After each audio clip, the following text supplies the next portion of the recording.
Ahora, quiero que vaya conmigo al capítulo 5, versículo 16 de Santiago.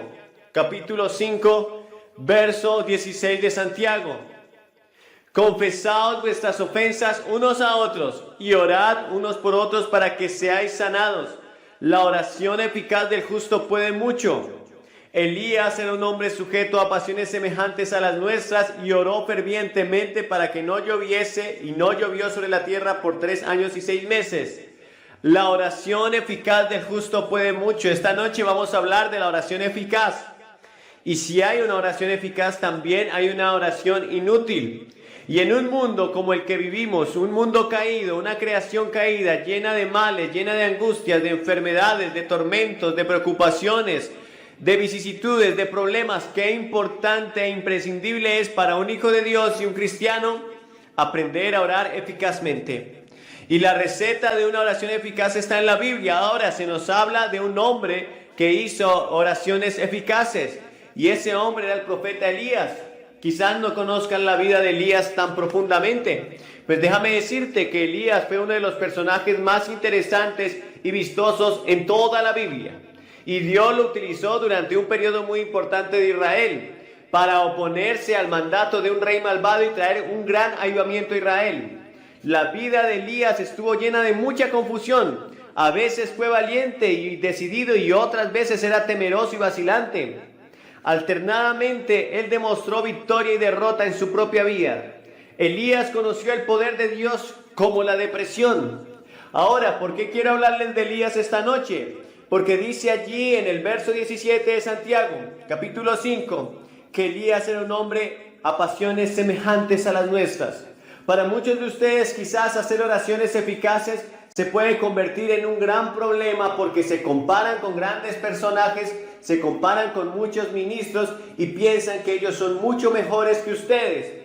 Tú tienes celos, envidias, pleitos, a veces te sientes deprimido, angustiado, a veces sientes que no tienes ninguna clase de fe en tu vida, muchas veces sientes que has perdido la paciencia, y en ocasiones te sientes muy alejado de Dios a causa de las pasiones que hay en tu propia vida. Pues tengo buenas noticias para ti, porque este hombre Elías, un hombre que conoció la depresión, que un día quería y ansiaba morirse porque una mujer lo había amenazado, ese mismo hombre también un día estaba enfrentando a un imperio, a un rey, a un ejército, a unos profetas llenos del poder de Dios.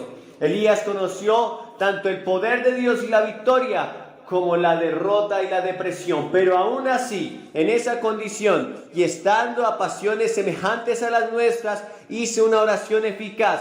Tan eficaz fue la oración del profeta Elías que durante 3 años y 6 meses no llovió en ningún lugar de la tierra, simplemente porque este hombre oró eficazmente. Y si Elías pudo orar eficazmente, tú también puedes orar eficazmente, independientemente de los deseos y situaciones y lo que estés viviendo en tu propia vida y aún en tu propia casa.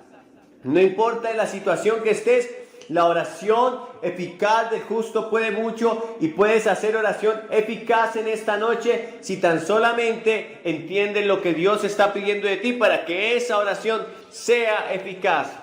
En primer lugar, una oración eficaz es aquella que se hace intensamente, fervientemente, profundamente. En el verso donde leímos dice que Elías era un hombre sujeto a pasiones semejantes a las nuestras. Verso 17, capítulo 5 de Santiago. Pero oró fervientemente para que no lloviese sobre la tierra, y no llovió por 3 años y 6 meses. Elías oró fervientemente. La oración eficaz primero tiene que ser intensa, ferviente y profunda. Nos dice la Biblia en el libro de Lucas, capítulo 22, verso 24, Evangelio de Lucas, capítulo 22, verso 44, que Jesús, en medio de su más profunda angustia, cuando estaba en el monte de los olivos, en medio de esa situación tan tensa, sabiendo que pronto iba a ser maltratado, torturado y aún iba a ser crucificado, en su dolor, en su angustia, en su tiempo más difícil desde que había nacido hasta ese momento que estaba en la tierra, él oraba intensamente. Tan intensa era su oración que parecía que de sus sienes, de su frente, salían como grandes gotas de sangre mezcladas con sudor. Escuchen bien, grandes gotas de sangre mezcladas con su sudor, porque Jesús estaba orando intensamente. Oh, la oración eficaz intensa tiene poder. ¿Cuántas veces no vamos a orar como si estuviéramos hablando simplemente un poco de palabras dadas al aire, sin ninguna clase de conocimiento o locuacidad? ¿Cuántas veces nuestras bocas están hablando palabras, pero nuestra mente está lejos de esa boca? Nuestra mente y nuestro corazón están vagando y divagando en muchos quehaceres, porque muchas veces hemos aprendido a orar como un hábito, hemos aprendido a orar como un rezo, hemos aprendido a orar, pero no lo hacemos intensamente, porque mientras nuestros labios están pronunciando quizás oraciones muy elocuentes, muy vistosas, nuestra mente quizás está pensando en qué tendremos que hacer mañana, qué clase de traje nos vamos a poner, o a qué horas tenemos que llegar a la oficina, o las cuentas que tendremos que pagar, o incluso en qué sermón tendré que predicar. Y entonces nuestra oración no es intensa, no tiene valor, dista mucho de la intensidad con la que Jesús oraba, porque algo es lo que está diciendo en nuestra boca, pero nuestro corazón está lejos de esa oración. Pero Jesús oraba intensamente, todo su ser, su espíritu, su alma y su cuerpo estaban enfocados en pedir: Padre, si quieres de mí, pasa esta copa, pero no se haga lo que yo quiero, sino tu voluntad. Pero también nos dice la Biblia que Elías oró fervientemente. Elías oró fervientemente de tal modo que la tierra, el cielo produjo lluvia y la tierra dio fruto. Pero también, para cerrar el cielo, dice Primera de Reyes capítulo 18 verso 42, que Elías se postró en oración y se arrodilló y comenzó a orar largamente. ¿Saben? La oración ferviente es aquella que nace de gemidos, de un corazón que verdaderamente está comprometido a creer lo que está hablando con su boca. Pero también la oración tiene que ser profunda. Dice la Biblia en primer libro de Samuel, en el capítulo 1, verso 10 al 11, que Ana en su amargura lloraba amargamente mientras oraba. Era lo más profundo de su corazón que estaba siendo expuesto ante el Dios Todopoderoso. Y cuando tú y yo hagamos oraciones de ese tipo, entonces esa oración va a ser una oración eficaz.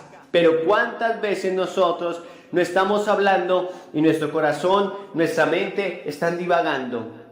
La oración eficaz del justo puede mucho. Es tiempo que la iglesia se vuelva a la oración y comiencen a clamar y a orar como aquella iglesia primitiva estaba orando allí en el capítulo 2 de Hechos, en el aposento alto. Como aquella iglesia que cuando fue perseguida, dice allí en el capítulo 4 de Hechos, se unieron a orar. Tan ferviente fue la oración de aquellos discípulos, de aquellos primeros cristianos, que cuando terminaron de orar, dice la Biblia que el lugar donde estaban tembló y todos fueron llenos del Espíritu Santo.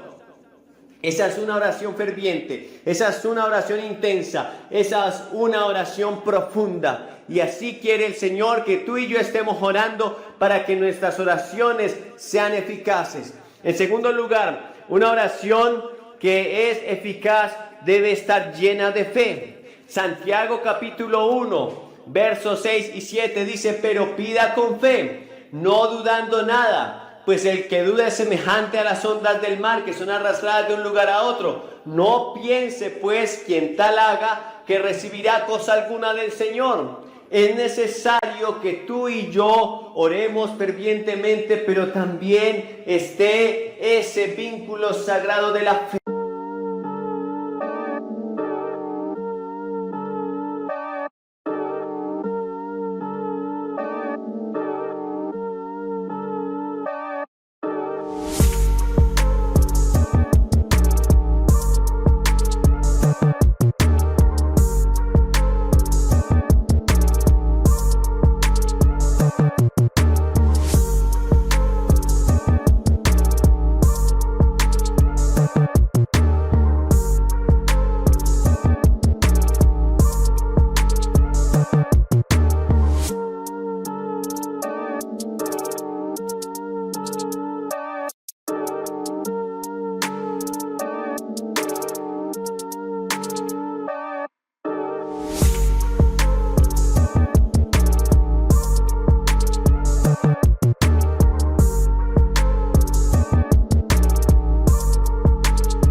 They're waiting on me, haters think they gaining on me. Sitting in purple rain and folding origami. Oracles surround me, each one more astounding. Still handle my biz, just got a channel climb up to the level. The damage I really can make is a trip. Don't figure eight, ace. Are you coming back now? But it's way too late. Just tryna be grateful, just tryna be great. Yeah, and one thing it taught me is this is the moment to get it. So have faith and don't hesitate. Where my bad girls at? Bad girls at? From the front to the back, front to the front to the front to the front to the front. But it work right now, work right now. Put it work, let me see, put it work. Put it work, let me see, put it work. Work, work, work. Put it work.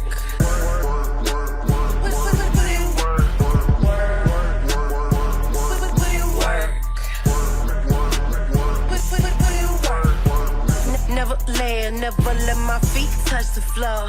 I just flow in my zone, you can't touch us though. Keep it moving, UFO, I just got to go. I can't touch the floor. Take that, break that with a bit.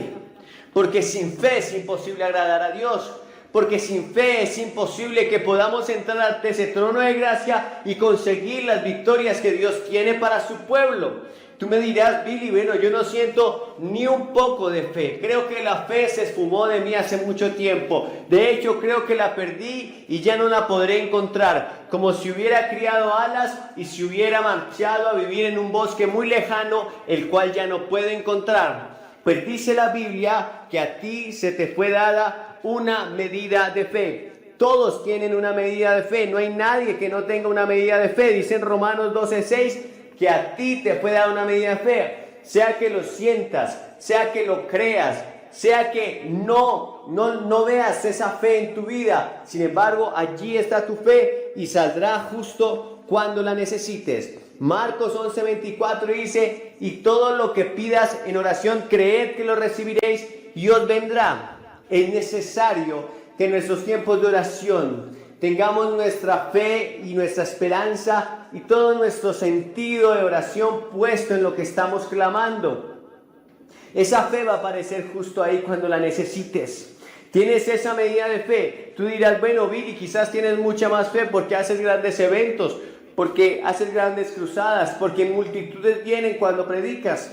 Pero cada uno de nosotros tiene una medida de fe y el tamaño de la fe realmente no importa. Pues el mismo Jesucristo dijo que si tuvieres fe como un grano de mostaza, que es la más pequeña de todas las semillas, esa fe produciría grandes milagros, de tal modo que trasladarían los montes de un lugar a otro, si no dudaren. Hay que reprender la duda cuando estemos clamando y orando, y entonces esa fe saldrá, comenzará a producir milagros en el momento en que tú empieces a orar fervientemente, a clamar, a participar en tu oración llena de fe. Pero en tercer lugar, una oración que es eficaz es aquella que se hace con un corazón limpio. Y dice en primera carta de Timoteo, capítulo 2, verso 8: levanten manos santas sin ira ni contienda. Quiero que los hombres oren en todo lugar levantando manos santas sin iras ni contienda. Muchas veces nuestras oraciones sufren estorbo porque en nuestros corazones, en nuestras manos, en nuestro ser hay contaminación de amargura, de ira, de contienda, de resentimientos. Y dice la Biblia, por ejemplo, que las oraciones de un esposo pueden ser estorbadas cuando él no vive en sana mansedumbre y trata como a vaso frágil a su esposa. En 1 Pedro 3:7 dice: vivan con sus mujeres con sabiduría, dando honor a sus mujeres y no las traten ásperamente, para que sus oraciones no sufran estorbo. Y dice en Marcos 11:24: y cuando estén orando, perdonad si tienen algo contra alguien, para que vuestro Padre que está en los cielos también los perdone. Y dice en Hebreos 12:15: mirad bien, no sea que alguno deje de alcanzar la gracia de Dios, que brotando alguna raíz de amargura los estorbe y por ella muchos sean contaminados. ¿Cuántas oraciones, quizás llenas de profunda intensidad, cuántas oraciones quizás muy fervientes y llenas de fe, han sufrido estorbo porque en nuestro corazón hay resentimientos y hay amargura? Y allí dice en Hebreos 12 que la amargura puede hacer que yo deje de alcanzar la gracia de Dios. Y esto es tremendamente grave y peligroso, pues por la gracia de Dios, dijo Pablo, yo soy lo que soy. Pues por la gracia de Dios, dice en Hebreos 4:16, que podemos entrar al trono de la gracia. Pues por la gracia de Dios es que somos salvos. Por la gracia de Dios, que es un don, un favor, un regalo inmerecido, es que podemos tener cualquier cosa. Así que si nosotros no perdonamos a los hombres, tampoco el Señor nos perdonará. Y no importa cuán intensamente ores, no importa cuán profundamente ores, no importa cuánta fe tengas, tu oración sufrirá estorbo. Así que es necesario que nuestro corazón esté limpio para que podamos adentrarnos a la presencia del Señor y nuestra oración sea eficaz. Pero finalmente, el cuarto punto de una oración eficaz es que debe ser conforme a la voluntad de Dios. Dice en 1 Juan 5:15, y esta es la confianza que tenemos en Él, que si pedimos alguna cosa conforme a su voluntad, Él nos oye. Y si sabemos que Él nos oye en cualquier cosa que le hubiéramos pedido, sabemos que tenemos lo que le hayamos pedido. Debes conocer la voluntad de Dios para no pedir conforme a lo que no debes pedir. Debes pedir conforme a la voluntad de Dios para que obtengas lo que estás pidiendo. Porque si no conoces la voluntad expresa de Dios y pides algo que no está de acuerdo a lo que dice su palabra, estarás luchando contra Dios mismo. Pero esta es la confianza que tenemos en Él, que cuando pedimos alguna cosa conforme a su voluntad, Él nos oye. Y tú me dirás, bueno, ¿cómo puedo conocer la voluntad de Dios? Bueno, la voluntad de Dios se expresa abiertamente en su palabra. Mucho pueblo fue destruido porque le faltó conocimiento, pero si tú anhelas el conocimiento de Dios, si anhelas conocer la voluntad de Dios, entenderás que la palabra que está escrita, esa palabra que fue dada para ti, te guiará y te encaminará hacia dónde debes caminar y hacia dónde debes pedir. Así que vas a clamar conforme a la voluntad de Dios. Jesús mismo en Lucas 22:44 dijo, Señor, pero que no se haga mi voluntad, Padre, sino la tuya. Jesús le dijo al Padre, yo sé que puedes hacer cualquier cosa, pero que no se haga mi voluntad, sino la tuya. Así que lo que pidas debe estar conforme a la voluntad de Dios. Si tú eres un hombre o una mujer soltera, no podrás pedir a esta persona que no es cristiana para ti si eres cristiano, porque entonces estarías en yugo desigual y Dios no te concederá eso. Debes pedir conforme a tu voluntad y debes conocer la palabra de Dios para pedir conforme a lo que Él quiere y desea darte. Quizás tú estás pidiendo algo que está en contra de lo que Dios quiere para tu vida. Es necesario entonces que vayas a la palabra de Dios y comiences a indagar cuál será la buena voluntad, agradable y perfecta para nosotros. Ahora, no puedes tener miedo a la voluntad de Dios, porque quizás algunos están pensando que la voluntad de Dios les va a frustrar sus sueños, sus deseos y sus anhelos. Pues eso no es cierto. Pues dice la Biblia allí en Jeremías 11:29 que los pensamientos de Dios para nosotros son de bien y no de mal, para darnos el fin que esperamos. Y que los deseos del justo van a ser dados a aquellos que le aman. Deleítate a sí mismo en el Señor y Él te concederá los deseos de tu corazón. Así que si tú quieres ser una persona que ore eficazmente, también debe ser justo. Porque es la oración eficaz del justo la que puede mucho. Y la única manera de ser justificados ante Dios es aceptar a Jesús en nuestro corazón, recibirle como nuestro único y suficiente Salvador. Puedes tener todas las anteriores virtudes al momento de orar. Puedes orar intensamente, puedes estar lleno de fe, puedes tener un corazón limpio, bueno, quizás eso es lo que crees, y puedes orar incluso conforme a su voluntad. Pero si no eres un hijo, si no has recibido a Jesús en tu corazón y te has arrepentido de tus pecados, tus oraciones no servirán más que para quizás ver cosas, pero no para producir el milagro más grande que es la salvación. Así que en esta noche recibe a Jesús en tu corazón, acéptale como tu único y suficiente Salvador. Pasarás de muerte a vida y tendrás algo más maravilloso que cualquier cosa que puedas obtener en esta tierra, el eterno y glorioso tesoro de la salvación.